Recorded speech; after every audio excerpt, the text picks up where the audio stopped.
This is my dbad preacher. What a knife. Let's start by having a look at the sheath, because very few people seem to have actually bothered looking at the sheath. Just have a quick look at that there. Well, hey, look at that.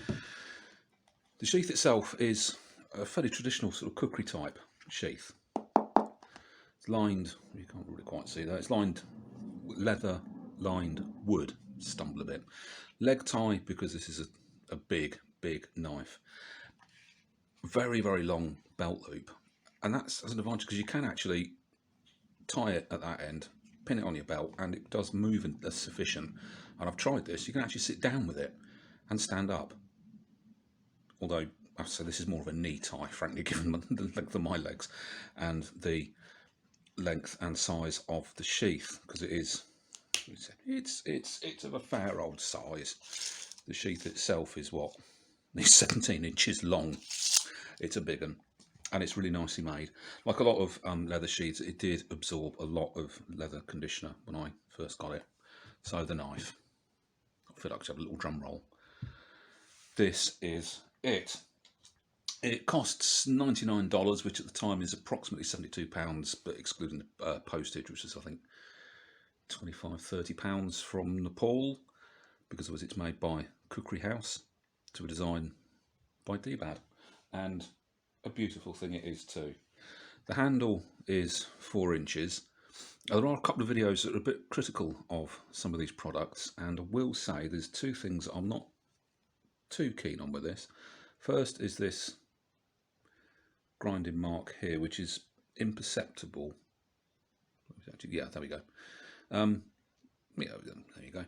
And the guy who made it, which Cookery House provided little bio data, was a little bit heavy with the glue pot, unfortunately. You can see here where it's sort of stained, and there's a couple of bits on the other side, just there and there. It's a bit of a shame, but you know, it's handmade by a bloke sitting cross-legged on the ground wearing flip-flops, so it's going to have a bit of character to it, isn't it?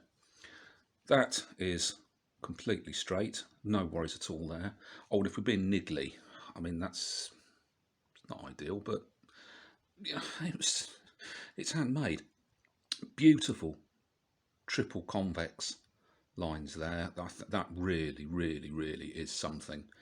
It's 7mm thick all the way across, except into the handle here where it actually narrows, and that really does help with the balance. It's also a right fingerprint magnet. You know, it's a big knife. The dimensions, essentially, it's 10-inch blade, 4-inch handle. So I mean, this is, you know, this is not a small knife. It's fantastically big overall. Oh, actually, it's 16 inches overall. Sorry about that. So yeah, it's a 9-inch, 9-inch cutting edge, and what an edge that is. It weighs 1.5 pounds, or nearly 3/4 kilogram. That weight is really nicely distributed when you hold it. You can certainly feel it's a hefty knife, but with the handle shape, it's controllable. Put it like this: with my Condor Moonshiner, I felt it was necessary, given its plain grip, to have a lanyard. With this, I really don't. The handle it's an excellent shape. It could be made, frankly, to fit my hands. It just gives you so much grip and control. It really does. It really has been designed, I think, very well. Anything else we've got to say? I think that's pretty much everything. Oh no, one thing I did do, a couple of things I did. This apparently is an unpolished blade. It's quite shiny to me. It has had a couple of coats of Solvol. Autosol, I've been over it with that. And the handle I did soak in teak oil, which I just think has made it look superb. And it's had a coat of wax over it as well. Otherwise, fit and finish, pretty much flawless. You can sort of feel there's a slight ridge there, but what the hell. This side, you certainly can't. That's great. There's no nasty burrs. The tip is perfect. The choil actually does work, and it is possible to really choke this thing up.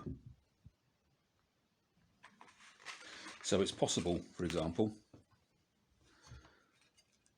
to sharpen a match with it. It's that. It's controllable. And it's sharp all the way along that edge. So if you need to make a toothpick, or defences against small mammals, then you're perfectly well equipped to do that. There's another advantage of this blade shape as well, which is because it's roundy, you can actually do some really neat small scale slicing with it. There's a bit of garlic for later on.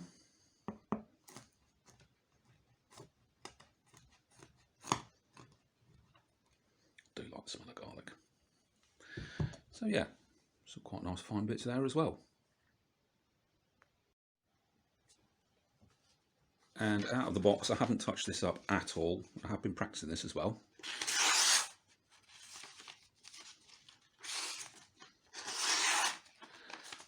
That's not bad for a knife of this size. I don't think it needs to be razor sharp by any means, although a decent level of sharpness will help, but razor sharp, not when it's this big.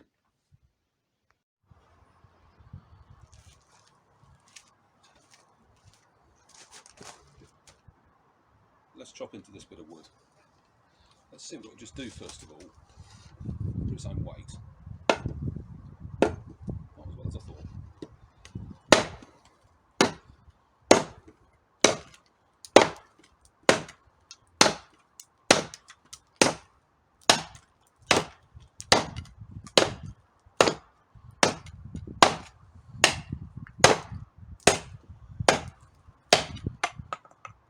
I think that'll do.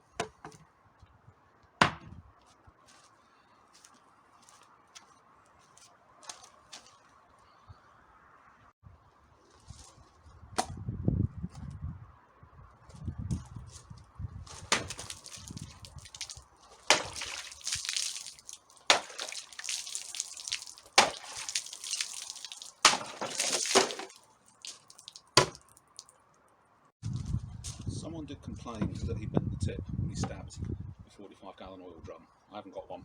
I've got a tin of beans though. Let's see what it'll do. Yes.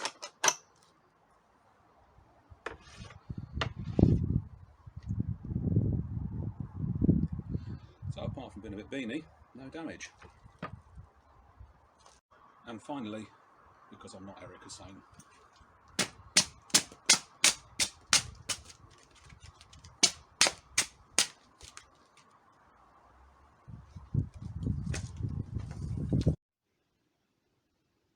so as a conclusion, I think we can safely say if you want a big heavy knife that acts like a big heavy knife but doesn't, when you're using it, actually feel like a massive heavy knife, or you need to go and hunt Tyrannosaurus and skin them, then get yourself one of these. For 70 odd quid, I like it. I'm impressed by it. It's well designed. It's fairly well made. It's quite sharp. I'm going to find out what the steel was. I forgot to write that down, but it's pretty good anyway.